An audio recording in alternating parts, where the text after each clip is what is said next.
Hello and welcome. Today we are creating a simple log policy just to test out the HTML5 interface and also to show you around how to create a custom policy if you really want to create something out of the box, well, based out of the box, but on your custom needs. So we'll go and create the log policy just right now. So the way to do it, you go to Administration, Monitoring, Policy Templates. Now it would load, it will take a couple of seconds. And we'll navigate to Events, and then we'll create a policy based on log file entry. So there are several, well, quite a few policies that are already existing that are part of the out-of-the-box content, some of them part of the management packs. We'll go and create a new policy template. And we'll just, name it, for example, let's say, look, it works. All right. Then we'll go and, well, additional properties, operating systems are all. We'll say next. And as you see, this is the new interface. It's pretty slick, good HTML5. Log file path, we are going to create a mock log, right? It's going to be here. ctemp agent txt, basically a custom file on some Windows server, as you can notice from the syntax over here. Okay, and then we're gonna say read from last position. This is very important, otherwise every time you test your policy or restart an agent, it would just spam you with messages in case you build it for some real logs, right? So very important to use the read from last position, and then it would just remember where it is. Poll file, yeah, let's do it every 1 minute. Every 1 minute, there we go. Okay, and now we click on next. So here we have a couple of things. One of them is the event defaults, and then we have the rules. So if I remember in previous policy types, and there is another video dedicated to the previous, the flex-based interface, the defaults and the rules are separated into different sections of the wizard. Now they are at the same place, so you need to always know where you are in terms of navigation. And now instead of having multiple tabs, you have just well, this section that you scroll up and down. So this is our event defaults. And we're going to say, you know what, severity is going to be major by default. Category is going to be infrastructure. All right. And the node, we're not specifying the node at the moment. Event correlation, we're not going to do event correlation at the moment, but basically event correlation, you just set up a key that creates the policy or that registers in the event processing, and then using the event correlation key, you can actually close the events by other events. So when a new event arrives, the system recognizes that the new event is actually suppressing the existing event and closes the existing event. That's what it does. So we'll go and we'll say event on matched rule in order to create our rule, which would be homing on specific target. Okay, and we're gonna say log entry includes desired text. There we go. Log entry includes desired text. Then node equals. So we can specify the node if we want to. However, by default, the policies and the event processing would map the node automatically to the node that sent the event. And in some situations, you would need to specify the node or the CI, but in this case, we're not that picky.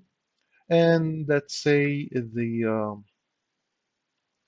what we're going to search for is the text that says HP sensor has been started. Okay, Just an example, it can be anything that you have in your log. So always review the log file that you want to check, and based on its content, isolate the text that you want. Now, this is not parameterized search.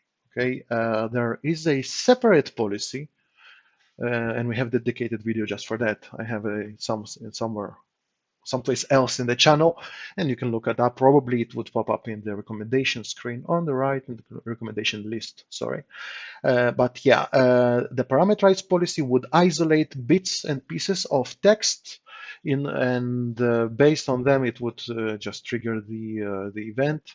The log file policy, it's simpler. It just looks for a specific string that you specify, and you can specify multiple strings by creating multiple rows. And just every time it matches the search, it would just trigger the event. But in case you want to a parameterized one, for example, which would also provide you some additional data, isolate some parts of the message, or have some conditions, then of course you need to have the other policy. Okay, so let's go to event attributes themselves, and we'll say log file policy works. Again, just a random name. You can specify some parameters if you want to. For example, you can say on, and then you can say on policy parameters. Oh, we don't have the parameters at the moment. Policy variables.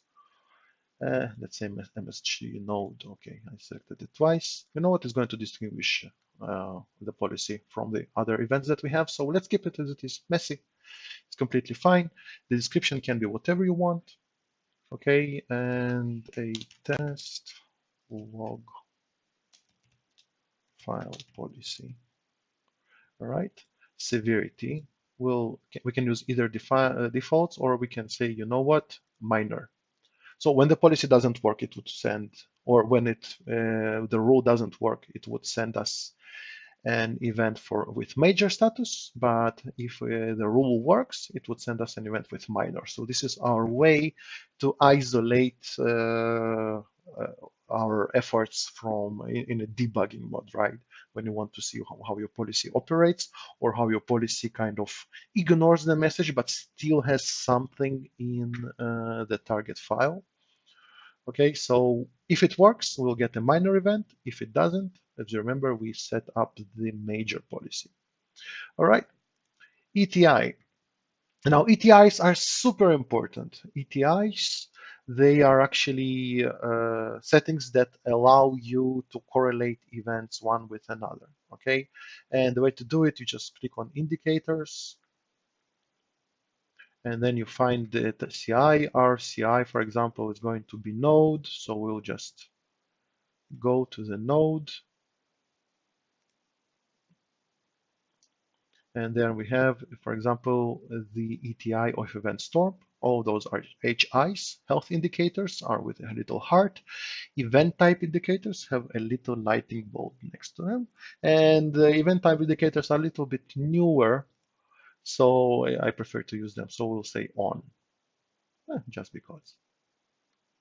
It's not really important, but in this situation, but yes, that's good enough.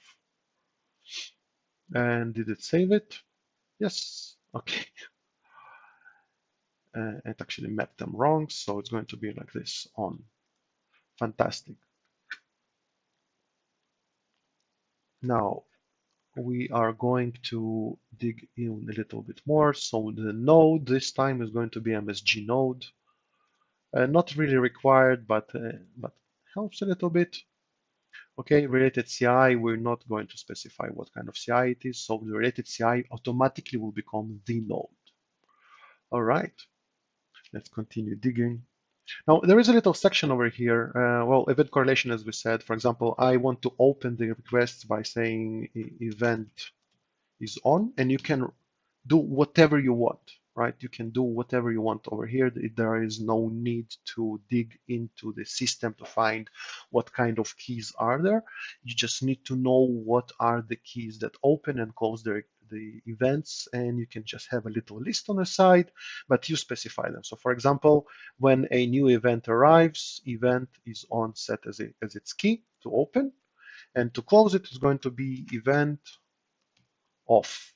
All right, so if any event related to this CI arrives and it has its key set to event off, this event would be automatically closed because it's set to search for this parameter. And if any event has this parameter in it, it would automatically close the initial request. We should have a separate video just for that. We're not going to suppress any events. Okay, and of course we can continue playing with it. For example, automatic action, right? Something that your agent can do when it encounters this event automatically, right? So for example, you have a log line that triggers a response. Let's say your service is down or something. The action can be net use start and then service name, for example, and then the agent would act as a system user and it would go and start the service if it's allowed to do so. So that's the automatic action. We're not going to use it this time. We're just interested in triggering the event and just seeing what can be done. User action is same as automatic, but you need to press a button in order for it to work.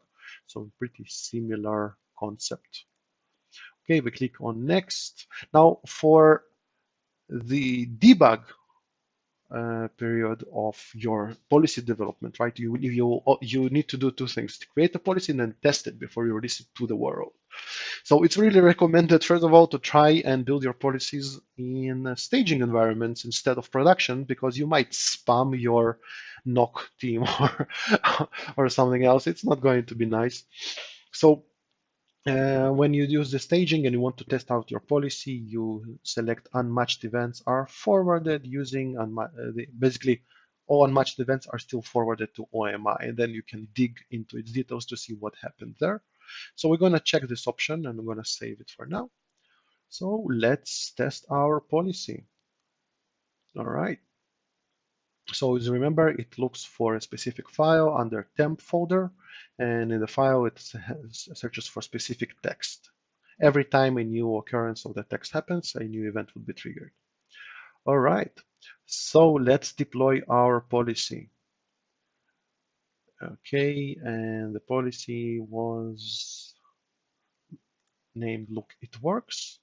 I'm going to deploy it on one of my Windows servers, which has, oh, come on.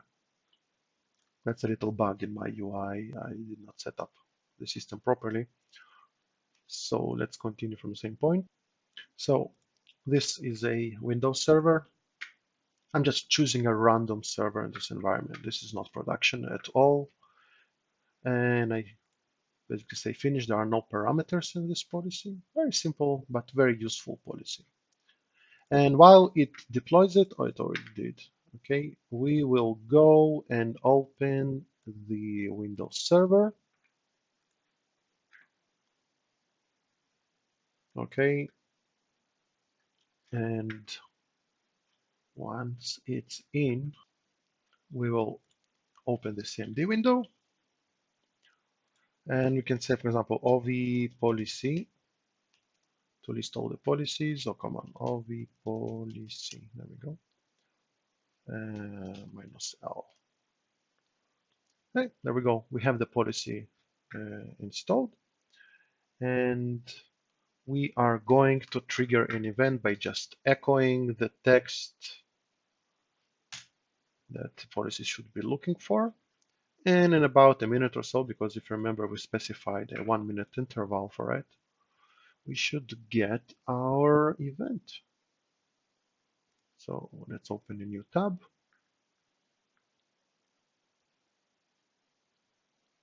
Just clicking the control key, and we'll use the HTML5, because why not?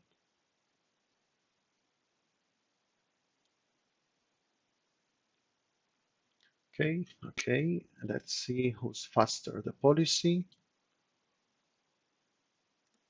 or us. So no view and no event filter. All right, and there we go. Event log file policy works. The category is infrastructure.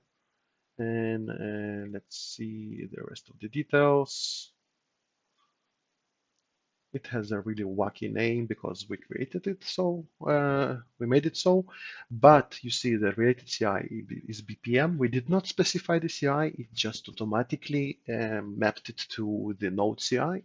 The node, of course, is the sending node, the source is the agent, and yeah, and the severity is minor. If you remember, we set up the policy to work on minor severity if it works, or major severity if it doesn't.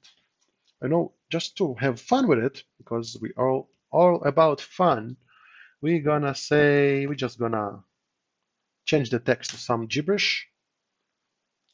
And what I want to see is if I get the condition that says, well, the policy did not work. So let's see if it triggers the incorrect severity. Okay, so let's wait for 1 minute. And it seems that we don't get anything. It's completely fine.